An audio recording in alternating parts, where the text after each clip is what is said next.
Que ta volonté soit faite, Père. Alléluia. Nous allons nous asseoir dans sa présence. Lui qui a reçu en lui toute la plénitude divine. Il est notre Dieu, il est notre source, n'est-ce pas?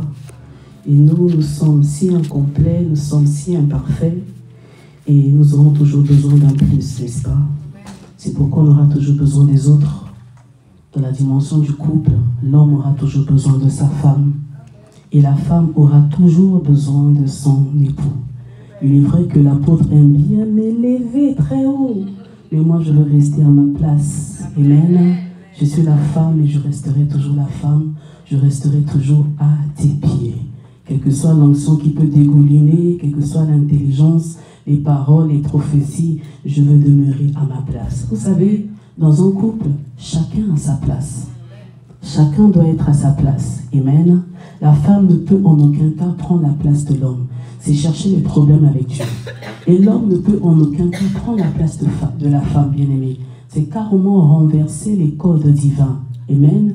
Mais hélas, aujourd'hui, par rapport à certaines notoriétés, certaines capacités, richesses et positions sociales, le couple, quand on voit un couple, on ne sait plus qui est l'homme, qui est la femme. Amen. La femme porte la culotte et l'homme se retrouve dans la cuisine. C'est un langage. C'est simplement pour nous dire que, afin de vivre un réel épanouissement, chacun doit être positionné à sa place. C'est très important. Amen. Parce que qui dit épanouissement, dit équilibre, dit stabilité, dit performance, dit unité, dit complicité et complémentarité. Il n'y aura jamais de complémentarité là où il n'y a pas de complicité. Amen. Dans une famille, dans un groupe, dans une église, dans un couple, il faut qu'il y ait complicité. Et pour la complicité, il faut s'y accorder. Regarde ton frère, dis-lui, sommes-nous accordés? Ah, on doit être accordés. C'est pourquoi c'est très important qu'on dit unis en esprit. Si on est unis en esprit, automatiquement, l'un et l'autre fournira un effort pour travailler l'unité dans la dimension de l'âme. Amen. Et si au niveau de l'âme, nous sommes unis, bah forcément au niveau du corps, ça va matcher. Amen. Hein, les couples? C'est pas inverser les choses. On ne s'unit pas physiquement si au niveau de l'âme, on n'est pas accordé. Amen. Est-ce que vous savez que même l'intimité, les ébats sexuels, ce sont des parfums de bonne odeur? C'est une autre portée, une autre dimension d'adoration. Amen. Alléluia. À vous qui aspirez au mariage, là, faut être prêt. Amen. La relation, je suis dans mon introduction, hein, permettez-moi. La relation d'intimité avec le Seigneur, Adèle, quand tu l'as toute seule, mais t'es bien. Moi, j'acclame le Seigneur pour ta vie parce que t'es bien.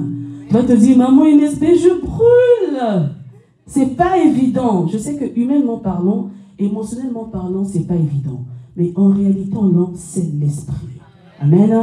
Être un véritable adorateur, quand tu es seul, ça semble plus simple, plus facile. Mais quand tu es avec quelqu'un, c'est beaucoup plus dur. Parce que la portée de l'adoration, Faustine, c'est au-delà des paroles. Amen. C'est le parfum que tu libères dans le secret. Et le parfum est influencé par rapport à ce que tu reçois aussi. La personne qui est à tes côtés, qu'est-ce qu'elle te transmet? Amen. La joie, le bonheur, l'amour, l'affection qui te sont donnés influencera aussi ton état d'esprit. Et quand ton état d'esprit est épanoui, automatiquement tu es aussi disposé à entrer dans la présence du Seigneur avec joie. Or, aujourd'hui, nous mélangeons l'adoration avec les lamentations. Nous sommes nombreux de ceux-là. Quand nous sommes dans la présence de Dieu, on n'adore pas Macedonie, mais on se lamente. On pleure. Pourquoi? Parce que nos cœurs sont déchirés. Pourquoi? Parce que le semblable, l'aide semblable. Que veut dire être semblable? En fait, on se ressemble, on est pareil. On est censé être pareil. Mais si l'aide, soi-disant semblable, n'est pas réellement semblable, elle devient une carie et va affecter même la qualité de ton parfum. Au lieu que tu puisses conserver, préserver ta bonne odeur, tu deviens un parfum de mauvaise odeur. Et c'est ainsi que la Bible déclare que « Éloigne de moi les bruits de tes cantiques, car je ne prends aucun plaisir au son de ta musique. Seigneur, j'étais en jeûne pendant une semaine. Oui, mais dans l'intimité, est-ce que tu as satisfait ton époux? Dans l'intimité, est-ce que tu as satisfait ton épouse?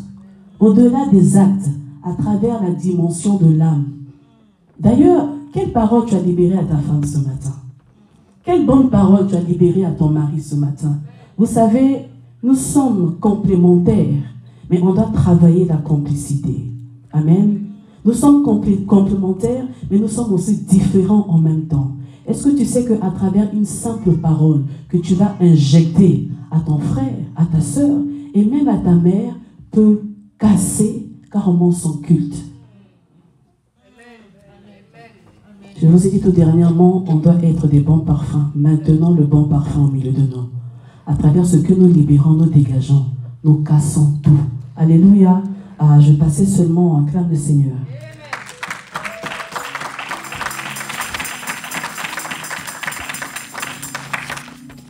Alors pour introduire, c'est pas que j'aime bien mon époux ou que je l'aime beaucoup, mais je l'aime tout simplement. Amen. Parce que c'est pas pareil. Et je vais renchérir que je l'aime de l'amour du Seigneur. Je l'aime dans l'amour du Seigneur. Pourquoi? Parce que nul ne mérite d'être aimé. Amen. Je peux être aimé par lui aujourd'hui, mais demain, qu'est-ce qui me qualifiera qu'il m'aimera toujours? Parce que l'homme est changeant, je ne suis pas parfaite. Avec le temps, mes défaillances, mes défauts vont s'afficher et humainement parlant, son amour pour moi, c'est dans la logique, hein, va s'amoindrir. Et même vous aussi, ah maman Inès, dans la proximité, la familiarité, ça casse des choses. C'est pourquoi quand on dit ministère, on dit mystère. Il faut préserver le mystère qui est sur soi. Alléluia. Église, ne développons pas la familiarité, mais développons l'esprit de famille. Parce que dans l'esprit de famille, chacun est à sa place. Dans la familiarité, l'onction est cassée et on passe à côté de beaucoup de choses. Est-ce qu'on peut acclamer Jésus? Alléluia. Alors, bien-aimés de Dieu, en cherchant mes petites notes, j'ai écrit en 2 minutes, vite fait. Nous sommes sur l'épanouissement, n'est-ce pas?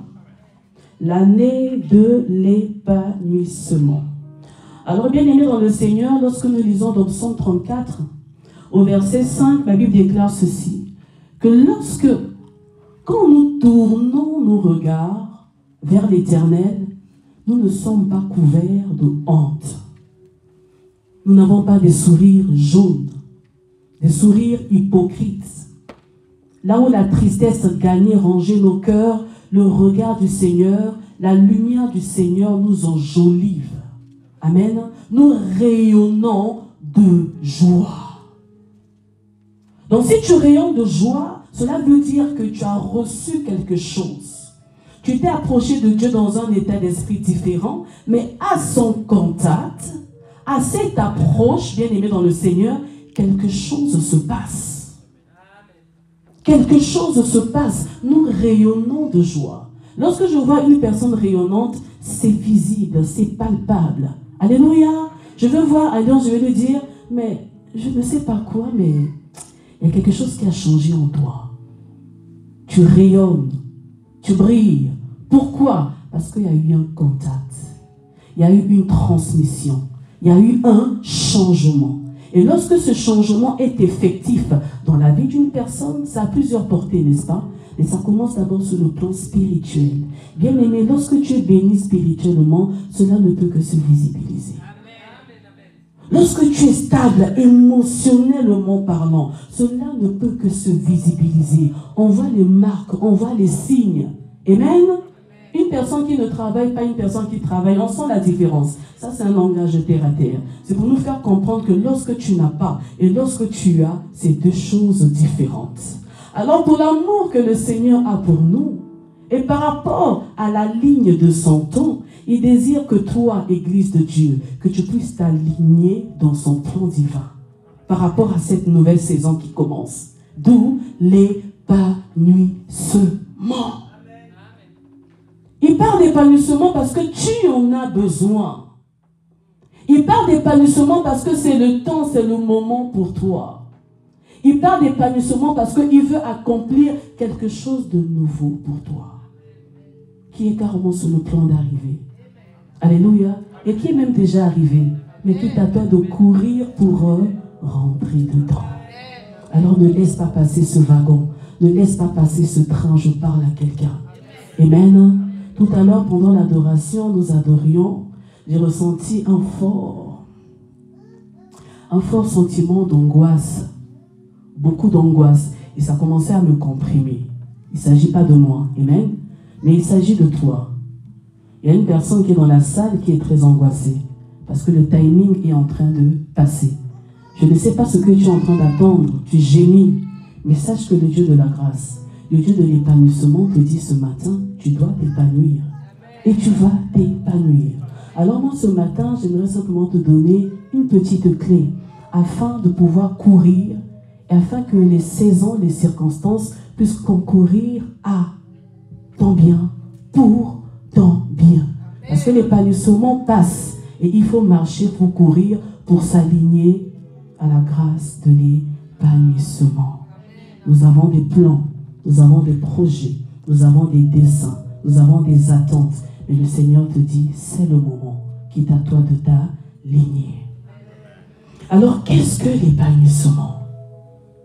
Je vais prendre une simple image. Vous savez, lorsque nous voyons l'image d'une fleur peut être belle, mais elle n'est pas encore arrivée à maturation quand elle est encore close. N'est-ce pas, Papa Whitney? Elle est encore renfermée, elle n'est pas close. On va la contempler de loin, de l'extérieur, sans pourtant savoir ce qui est caché. Les pétales, les sucres, les parfums, les arômes qui sont cachés dans la fleur. Il faut qu'elle s'épanouisse. Il faut qu'elle se déploie. Mais quand elle va s'épanouir, toi et moi serons nos témoins. Lorsqu'une fleur s'épanouit dans le secret, est-ce que l'œil de l'homme est présent pour voir comment la fleur s'épanouit? Pas du tout. Elle s'épanouit toujours dans le secret, dans le silence. Amen. Tu t'épanouiras lorsque tu demeureras dans le secret avec Dieu. Cela veut dire, le Seigneur te dit que c'est le moment pour toi de rentrer dans ta chambre et de fermer la porte. Alléluia. Le temps, ce n'est pas demain. Le temps, c'est maintenant, là. Parce que l'épanouissement est présent. C'est à nous d'en saisir et de vivre réellement les bienfaits de l'épanouissement. L'épanouissement, c'est un style de vie progressif où l'intérieur influence avec le temps l'extérieur. Et les témoins visibles et même invisibles sont là pour constater le changement. Église, on doit constater le changement dans ta vie en cette année. On doit constater le changement de ta vie spirituelle, de ta vie de prière, de ta vie de sanctification en cette année. L'épanouissement, parce que tu es une fleur. Que ma vie soit une fleur, un parfum de bonne odeur. Bien-aimés, nous sommes des fleurs. Nous sommes la plantation de l'Éternel. Nous sommes le champ de Dieu. Et dans le champ, il y a la fraîcheur, bien-aimés, dans le Seigneur. Amen. Et là, il y a la fraîcheur, les fleurs doivent s'épanouir. Alors dis épanouissement avec moi. Épanouissement sur tous les plans.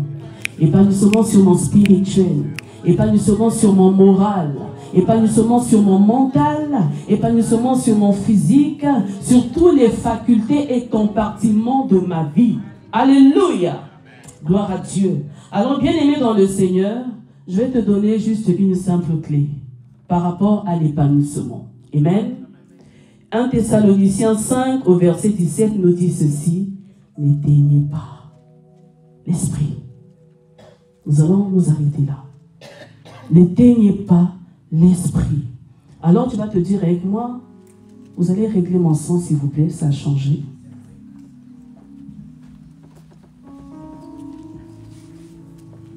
Alléluia. N'éteignez pas l'esprit. Donc pour s'épanouir, il faut que l'esprit demeure toujours le centre.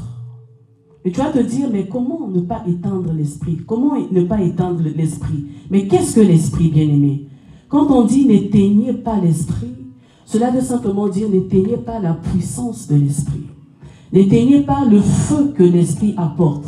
N'éteignez pas la communion avec le Saint-Esprit. N'éteignez pas l'intimité, la relation étroite que vous avez avec le Saint-Esprit. Parce que dans notre voyage d'ici-bas sur terre, nous sommes des pèlerins, n'est-ce pas, Papa Joël? Nous sommes des pèlerins sur la terre. Et pour pouvoir réussir notre long voyage, nous avons besoin du Saint-Esprit. Besoin de sa personne, mais pas que. Besoin aussi de sa puissance. Nous avons reçu une personne qui a fait de nous ses parfums, mais aussi une puissance qui a fait de nous ses témoins. Lorsqu'on est témoin, on ne reste pas sur place. On bouge, on est mobile. Et parce qu'on bouge, qu'est-ce qu'on fait? On répand le parfum, la présence de Dieu partout où nous allons. Alors si tu veux vivre l'épanouissement, ne reste pas sur place. Parce que si le Seigneur déploie tes ailes, il te bénit dans un domaine quelconque dans ta vie, en cette année, ce n'est pas que pour toi, mais c'est pour toute une multitude. Acclame Jésus.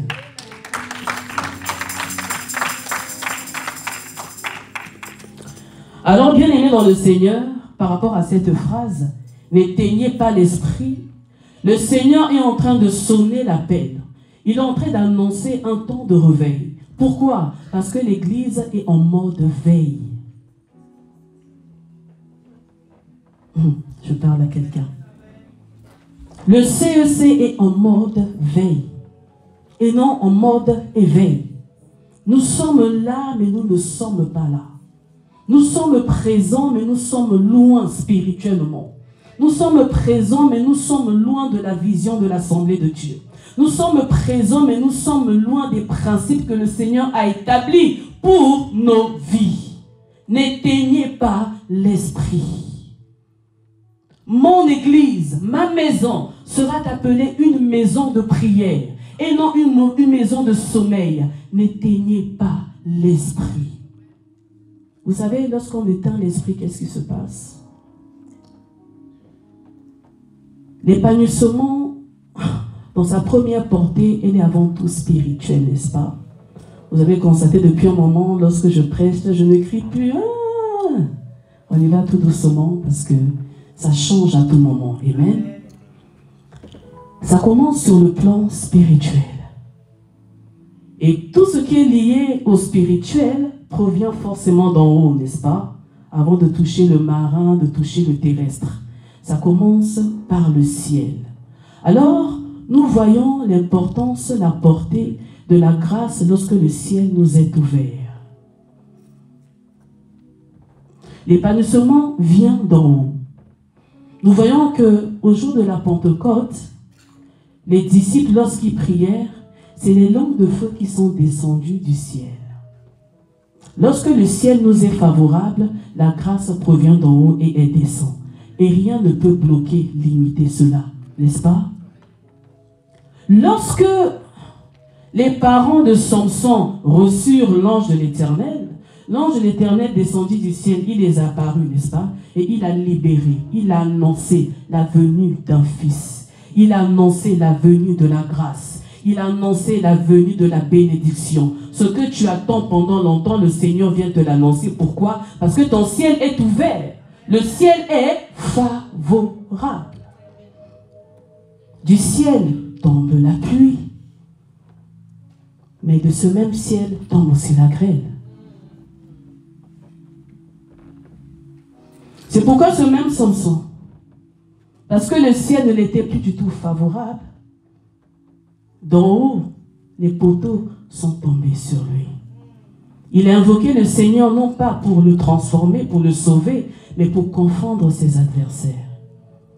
Bien-aimés, changeons notre façon de prier. Est-ce que tu sais que tu as besoin de tes adversaires? Pour nos destinées, Marie, tu as besoin de tes ennemis. Parce que c'est tes ennemis qui te propulsent dans le plan de Dieu. Amen. Le bonheur et la grâce nous accompagnera tous les jours. Oui, mais dans le bonheur, il y a aussi des épreuves. Dans le bonheur, il y a aussi des obstacles. Dans le bonheur, il y a aussi des résistances, bien aimés dans le Seigneur. Pourquoi? Pour que nous puissions toujours continuer à avancer. Parce que s'il n'y a pas d'obstacle, il n'y a pas d'adversité, tu vas rester sur place. Or, il nous faut continuer à avancer. Amen. Nous allons ouvrir nos Bibles. Nous allons lire notre passage phare, qui est Psaume 92. Nous allons prendre à partir du verset 13, n'est-ce pas? Jusqu'au verset 16. Et puis nous prendrons Jean 7 au verset 37.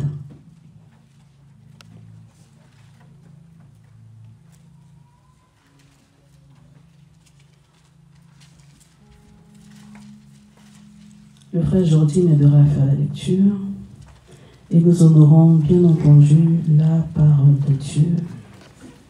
S'il vous plaît. Lisons la parole de Dieu dans le livre de Psaume 92, les versets 13 au verset 16, au nom de Jésus. Plantés dans la maison de l'Éternel, les justes croissent comme le palmier, ils s'élèvent comme le cèdre du Liban. Plantés dans la maison de l'Éternel, ils prospèrent dans les parvis de notre Dieu. Ils portent encore les fruits dans la vieillesse. Ils sont pleins de sève et verdoyants. Pour faire connaître que l'Éternel est juste, il est mon rocher et il n'a point en lui d'iniquité. Amen. Alors, tu vas prendre Jean 7, 37, s'il te plaît. Jean 7, le verset 37. Le dernier jour, le grand jour de la fête, Jésus, se tenant debout, s'écria, « Si quelqu'un a soif, qu'il vienne à moi et qu'il boive. » Amen. Amen, amen. Alors, tu vas prendre le tout dernier, tu prendras dans Esther 3, le verset 2, s'il te plaît. Esther, chapitre 3, le verset 2. Tous les serviteurs du roi qui se tenaient à la porte du roi fléchissaient le genou et se prosternaient devant Aman, car tel était l'ordre du roi à son égard. Mais Mardochée ne fléchissait point le genou et ne se prosternait point. Amen. Alléluia, on acclame le Seigneur.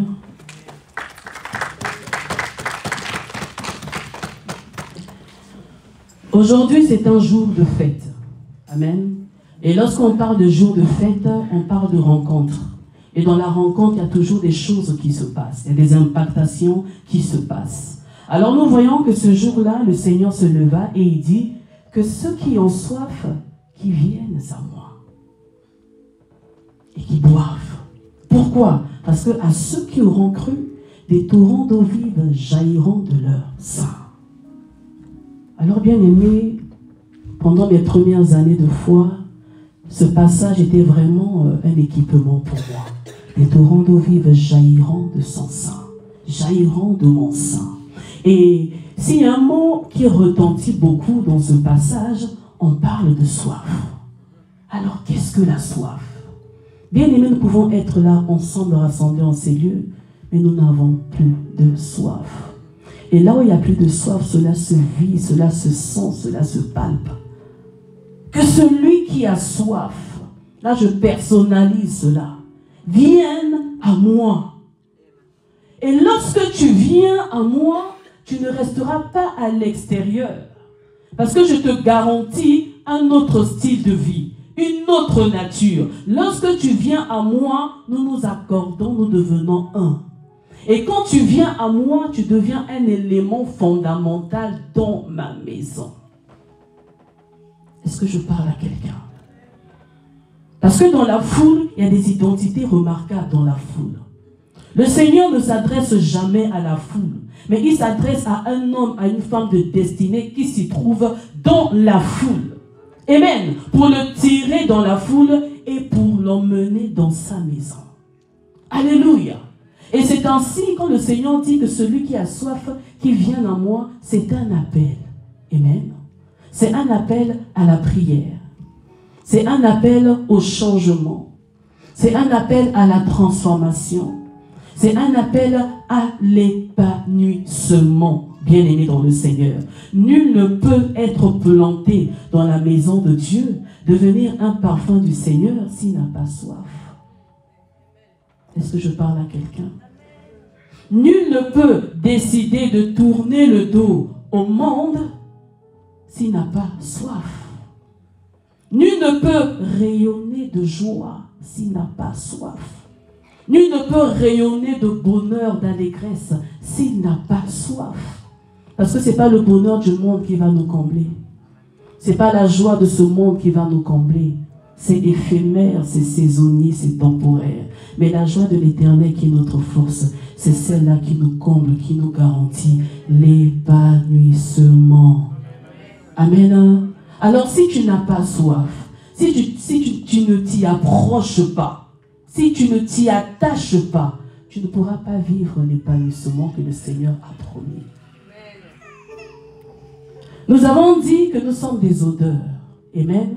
Nous sommes des parfums de bonne odeur. Mais quelle est ta mission en tant que parfum de bonne odeur? Un parfum ne reste pas sur place. Un parfum est appelé à s'évaporer, à s'éparpiller, bien-aimé dans le Seigneur. Quand je porte un certain parfum, lorsque je passe quelque part, mon odeur touche les papilles, l'odorat des autres, et ils reconnaissent mon odeur. Alors, bien-aimé, lorsque nous passons, quelle est l'odeur que nous laissons derrière nous? Que celui qui a soif vienne à moi. Donc celui qui n'a pas soif reste éloigné de moi. Alors si tu es éloigné de moi, la qualité de ton odeur est abîmée. C'est pourquoi je vous ai dit tout dernièrement que Adam, parce qu'il avait péché, il s'est éloigné, il l'a quitté.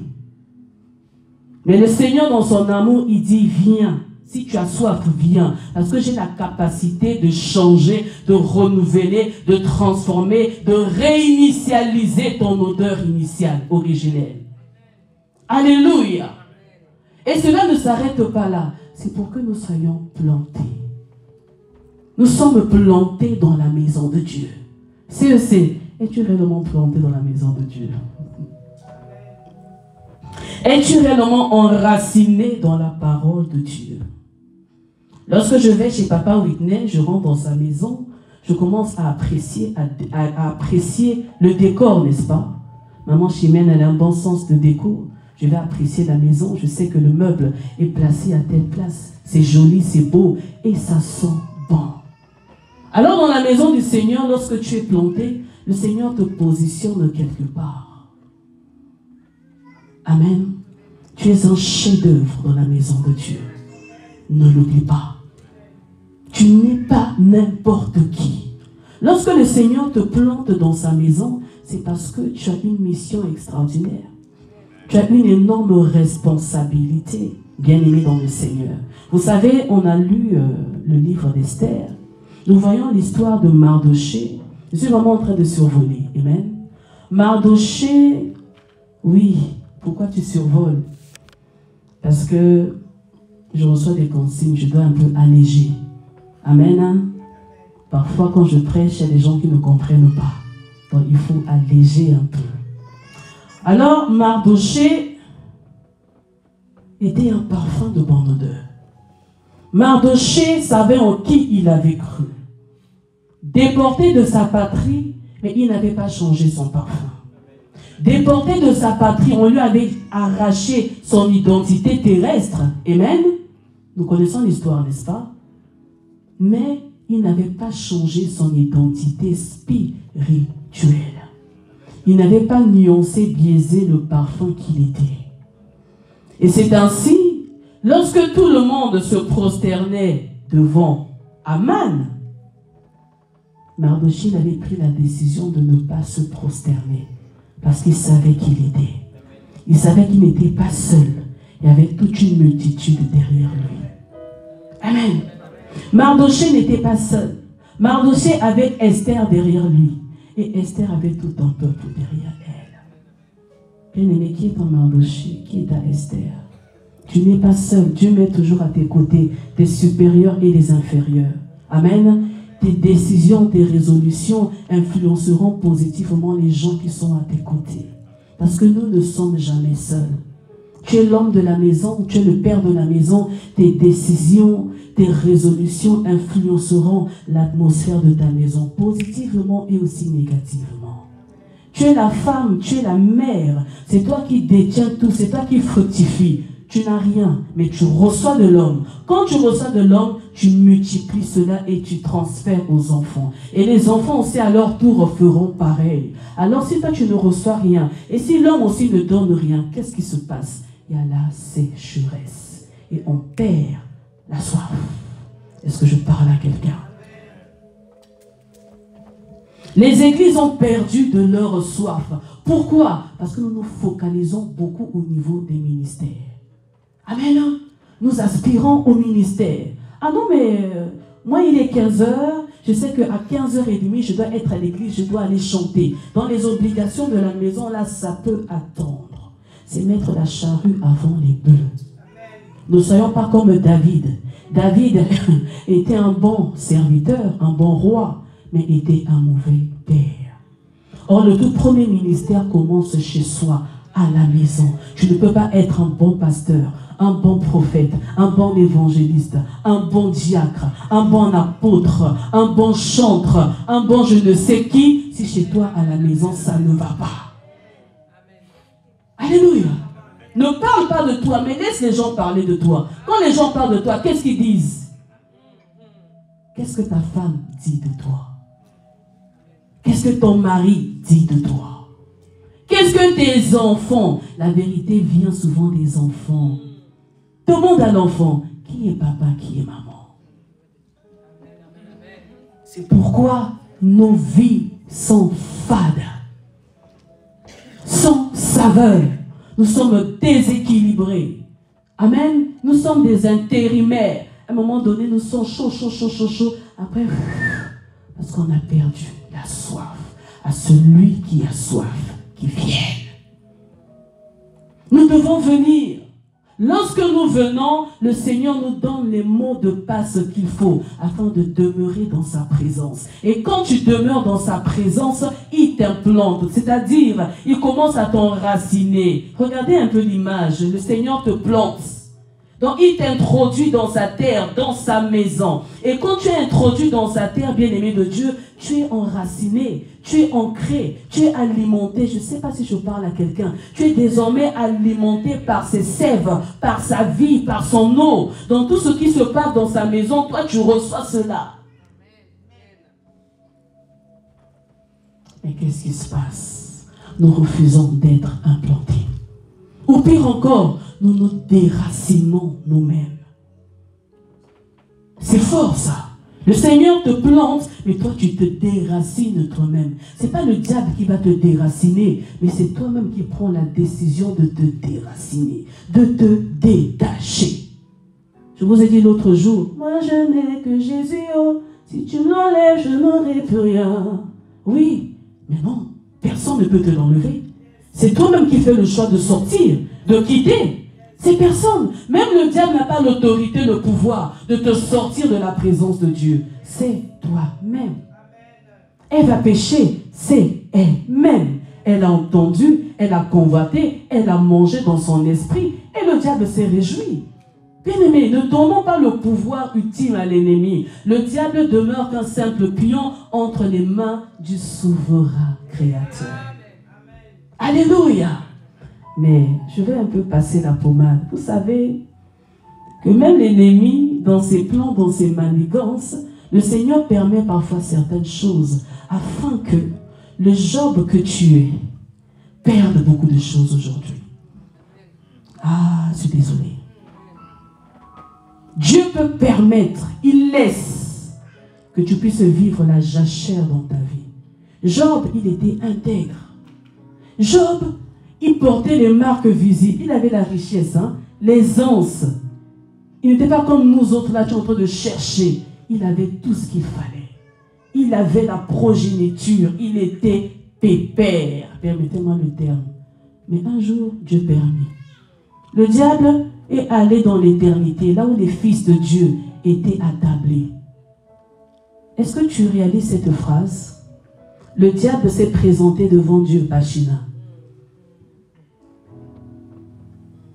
Il a eu peur du feu. Il a eu peur de l'onction. Il a eu peur de recevez, recevez. Il a eu peur de au nom de Jésus. Il est monté. Le diable aussi peut monter.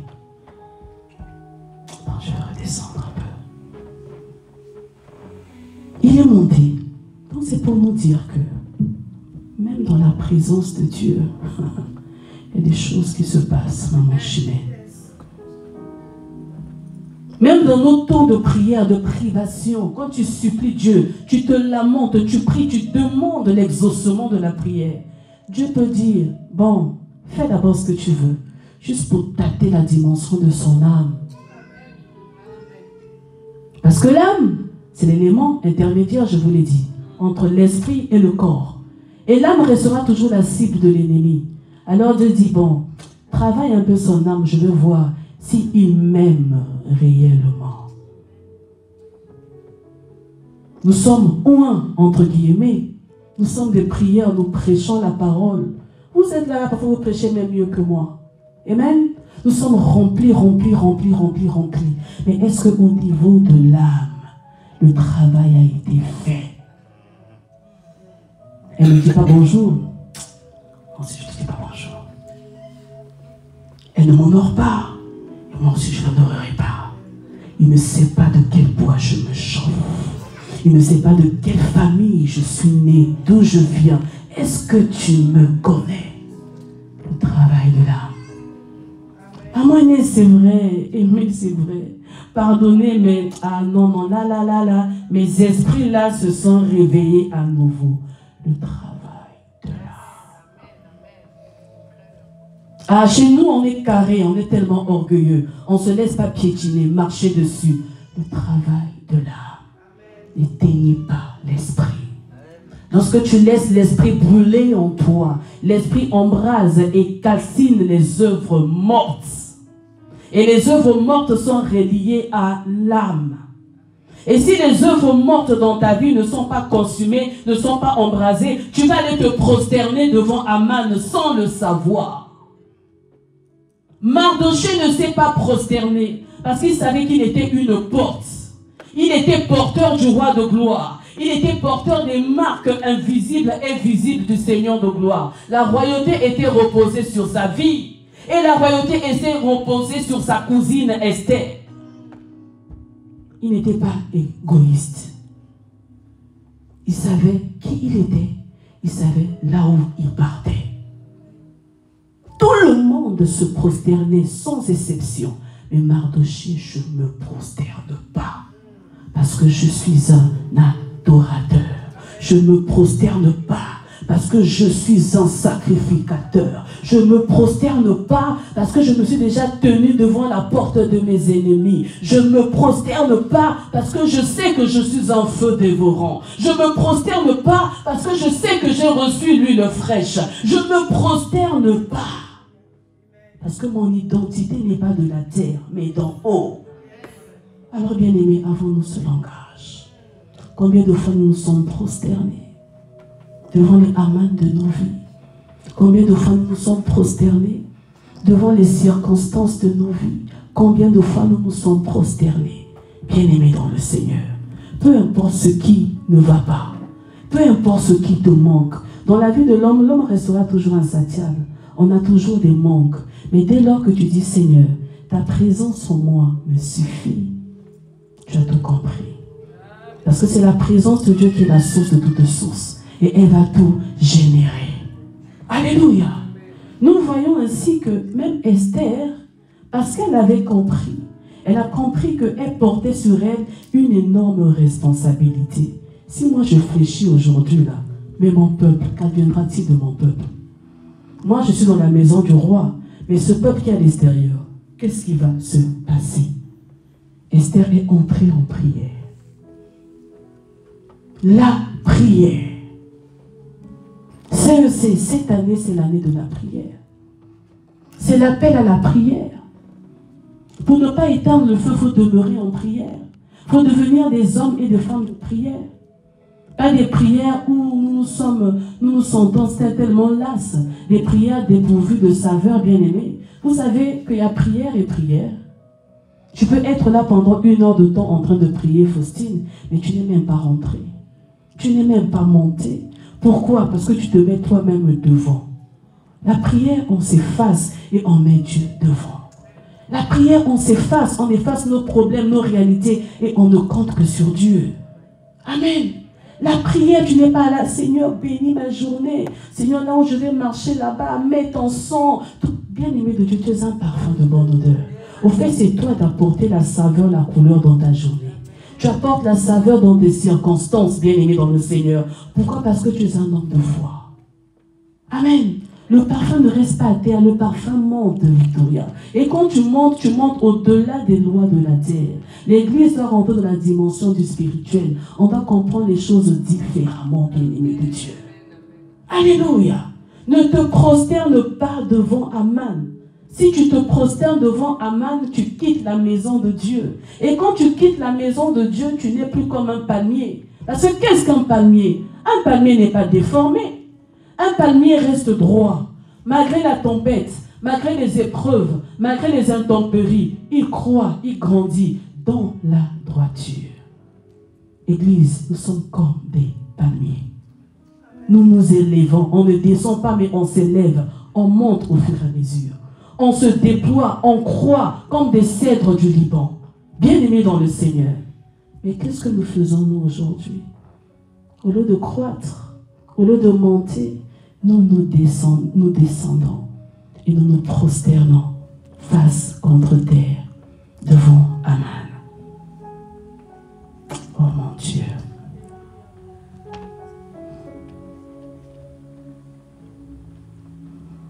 Plus le temps est en train de passer, plus la soif dans les cœurs est en train de quitter. Plus le temps est en train de passer, plus nous nous détournons de notre but ultime. Plus les feux étrangers sont en train de s'allumer, le feu de tes problèmes, bien-aimés de Dieu. Mais parfois Dieu est caché derrière pour tester ta foi, ta fidélité. Il veut voir à quel point tu iras, afin qu'il dise maintenant, je sais que tu m'aimes. Plus les problèmes augmentent, plus les murailles se dressent, bien-aimé de Dieu, toi tu dois surfer au-dessus de ça. Parce que derrière, il y a quelque chose qui s'y cache. Pour terminer, Shadrach, Meshach et Abednego, face à la fournaise ardente, eux aussi, ils ont refusé de se prosterner. Ils ont dit, pas question. Notre Dieu nous en délivrera. Et même s'il ne le fera pas, nous ne nous prosternerons point. Donc qu'il fasse, qu'il ne fasse pas, nous ne changerons pas de position. Nous allons demeurer là. Qu'il exauce ma prière, qu'il ne l'exauce pas, moi j'ai choisi de le suivre. Je ne changerai pas mon identité, je ne changerai pas ma personne, parce que je fais partie d'un royaume. Alléluia. Nous avons perdu la foi, nous avons régné le Maître à plusieurs reprises à cause de ce qu'on pouvait nous donner. Tu vois la fournaise ardente, tu commences à avoir peur. Bien-aimés dans le Seigneur, ces hommes, ces compagnons de Daniel n'ont pas eu peur. Ils n'ont pas voulu se prosterner. Peu importe la puissance des feux étrangers. Quand tu sais que tu portes en toi le feu dévorant, peu importe les circonstances des feux étrangers, cela ne te consumera pas. Et pour ça, il faut réaliser cela, il faut comprendre cela. Amen. Il a dit, je te donne la force du buffle. Bien aimé, la force du buffle n'est pas donnée à tout le monde. La force du buffle est une force royale. Est une force supérieure, bien aimé. Pourquoi? Parce que plus tu es oint, plus tu es capacité, plus le Seigneur t'a équipé, les combats, les batailles, les challenges sont de plus en plus corsés. Alors tu as besoin d'une huile fraîche, d'une huile royale. Est-ce que tu peux le dire avec moi ce matin? J'ai besoin d'une huile royale. J'ai besoin d'une huile royale. J'ai besoin d'une huile royale. Donne-moi cette force pour les combats à venir. Donne-moi cette force pour pour les batailles à venir. Donne-moi cette force pour les circonstances à venir. Donne-moi cette force pour les défis à venir. Bien-aimés de Dieu, nous sommes dans la prière. Alléluia. Donne-moi cette force. Donne-moi cette force afin de pouvoir toujours tenir. Donne-moi cette force pour celui qui a compris se tient debout. Alléluia. Nous sommes debout dans la présence de Dieu. Donne-moi cette force pour tenir. Donne-moi cette force pour tenir. Donne-moi cette force, la force du buffle. La force du buffle. La force du buffle ne se trouve que dans ta présence, ne se trouve que dans la prière. Plus je prie, tu induis ma coupe et ma coupe déborde. Plus je prie, tu induis tout mon être et ma coupe déborde. Ma coupe se remplit et ma soif augmente. Jésus.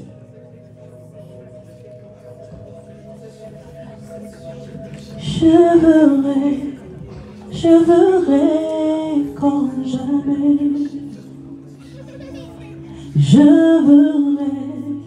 Je verrai comme jamais.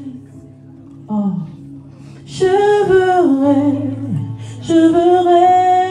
comme jamais. Je verrai comme jamais.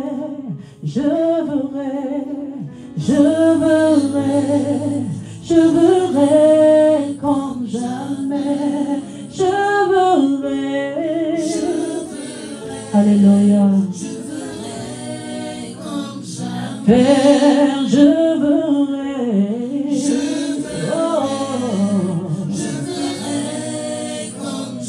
Père, je verrai limpidement, clairement.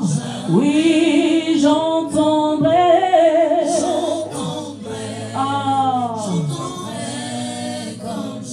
Père, j'entendrai clairement, audiblement. Père, je verrai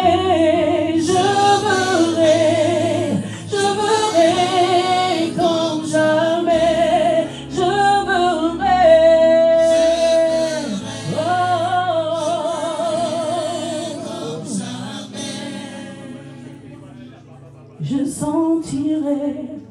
Je sentirai comme jamais.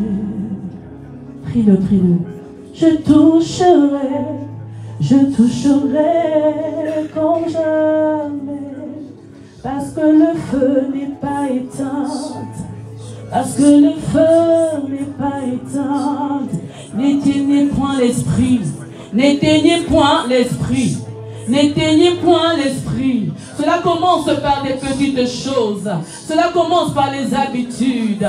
Cela commence par le comportement. Cela commence par les regards. Cela commence par la discipline. N'éteignez pas l'esprit. N'éteignez pas l'esprit. Ne brisez pas la relation. Ne cachez pas l'intimité.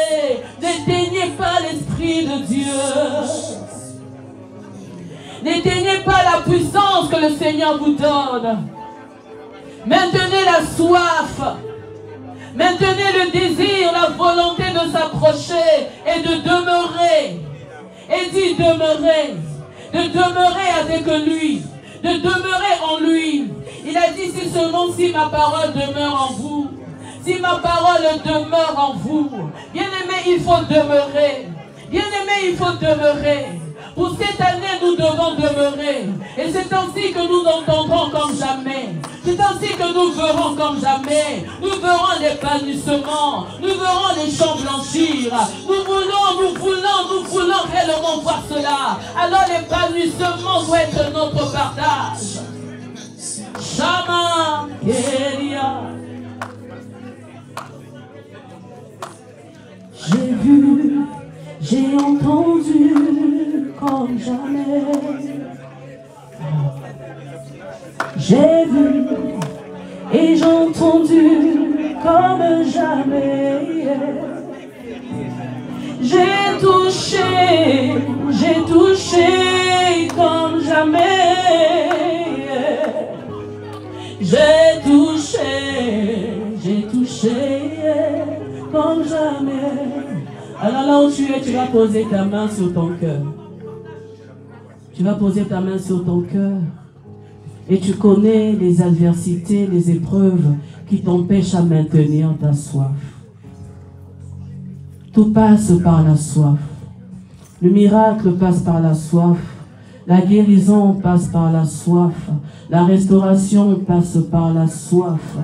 La qualité de ton odeur, de ton parfum passe par la soif. L'intimité, la connexion, la proximité avec lui passe par la soif. L'épanouissement passe par la soif. Alors le Dieu de la guérison te touche pour réactiver ta soif. Et parce qu'il te touche, et il te guérit aussi de tout maux. Le mal qui te ronge, un mal spirituel, un mal émotionnel, un mal physique, il te touche et il te guérit. Il te touche et il te guérit. Maintenant, il te touche et il te restaure. Il te touche et il réactive ta soif. La femme courbée pendant 18 ans dans le temple, malgré sa bosse, malgré son infirmité, elle y venait toujours. Elle avait toujours soif. Et un jour, Jésus-Christ l'a guéri. Alors sois guéri maintenant. Maintenant, maintenant. À partir d'aujourd'hui, que tu prennes la décision de t'approcher de Jésus. Que tu prennes la décision de t'approcher de Jésus afin que les sources d'eau vive, les torrents d'eau vive jaillissent de ton sang pour balayer les feuilles mortes, pour enlever toute salissure, tout déchet, toute iniquité, tout péché générationnel qui t'ont lié pendant des années. Ces choses, ces habitudes que tu n'arrives pas à abandonner, les torrents d'eau vive jaillissent maintenant pour balayer cela. Et tu te sens léger maintenant. Tu te sens léger maintenant. Je ressens un étourdissement. Il y a des gens qui sont étourdis par la puissance du toucher divin. Le toucher divin qui rétablit, qui guérit de l'intérieur et cela se visibilise à l'extérieur. Charibase.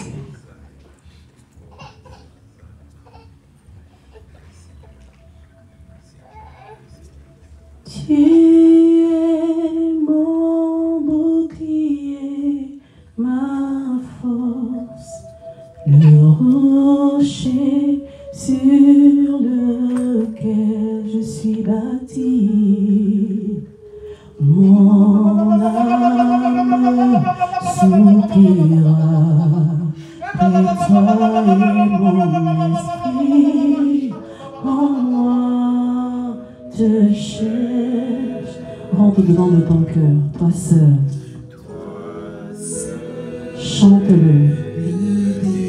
Chante-le. Chante-le. Chante-le. Chante mon âme.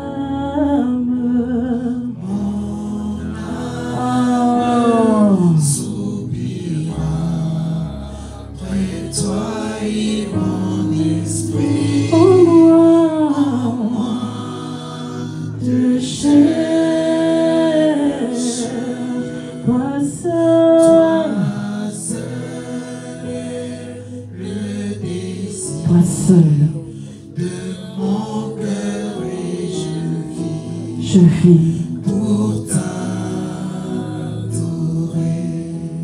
Seigneur, pour t'adorer, pour t'adorer. Alléluia. Je vis pour t'adorer, pour t'adorer. Je vis, éternel Dieu de gloire, pour t'adorer. Pour t'adorer, Seigneur Jésus, me voici pour toi, Père, pour t'adorer.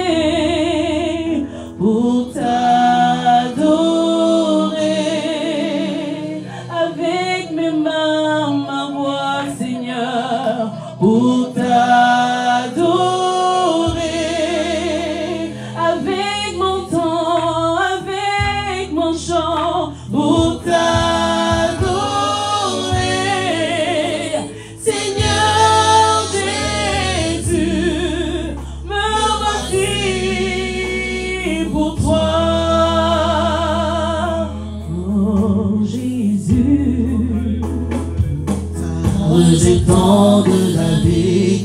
Reka mama mama mama mama mama. Reka bashaka telebo sayama. Lion de Judas, étoile du matin, reçois la puissance, la louange, la sagesse, la force, l'honneur et la gloire. Oh Seigneur.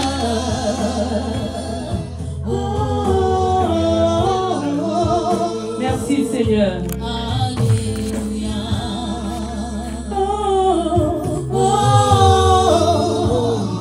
Merci Seigneur.